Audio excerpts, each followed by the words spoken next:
এই পরিস্থিতিতে আদ্দিন হাসপাতাল এই ঘটনায় ভুক্তভোগীদের পাশে আজীবন দায়িত্ব পালন করার সিদ্ধান্ত নিয়েছে। প্রথম, ভুক্তভোগী পরিবারের কোনো সদস্য অর্থাৎ মা, বাবা কিংবা ভাই বোন যতদিন জীবিত থাকবেন তারা আদ্দিন হাসপাতালে সকল রোগের ফ্রি চিকিৎসা পাবেন ঔষধ ব্যতীত।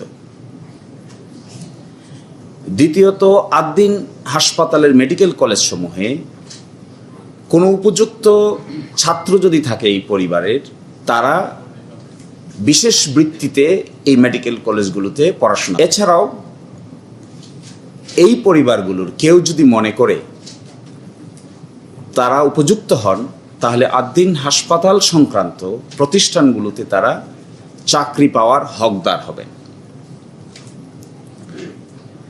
এছাড়াও আদ্দিন হাসপাতাল মনে করে এই ঘটনার জন্য ভুক্তভোগী পরিবারের পাশে একটি সম্মানজনক এবং রেসপেক্টফুল পজিশনে আদ্দিন হাসপাতাল ভুক্তভোগী পরিবারকে ক্ষতিপূরণের ব্যবস্থা করবে, যেটি সম্মানজনক হয়, যেটি সকলের কাছে গ্রহণযোগ্য হয়। এই প্রেক্ষিতে ভুক্তভোগী পরিবাররা তারা মনে করেন তারা অতীতেও আদ্দিন হাসপাতাল থেকে বিভিন্ন ধরনের সার্ভিস নিয়েছেন।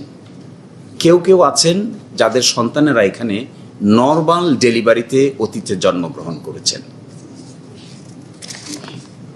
তারাও এই ঘটনাকে বেদনাদায়ক এবং অপূরণীয় ক্ষতি হিসেবে আখ্যায়িত করেছেন।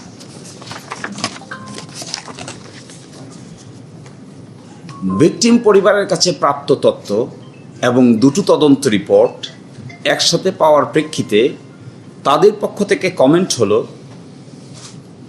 যে এটি একটি অনিচ্ছাকৃত অবহেলার ফল এবং ভিকটিম পরিবার এবং আদ্দিন হাসপাতাল একসাথে মনে করে যে এই ঘটনার জন্য হাসপাতাল যেন পরিপূর্ণভাবে ক্ষতিগ্রস্ত না হয় এবং বন্ধ না হয়, এই ব্যাপারে সকলেই একমত।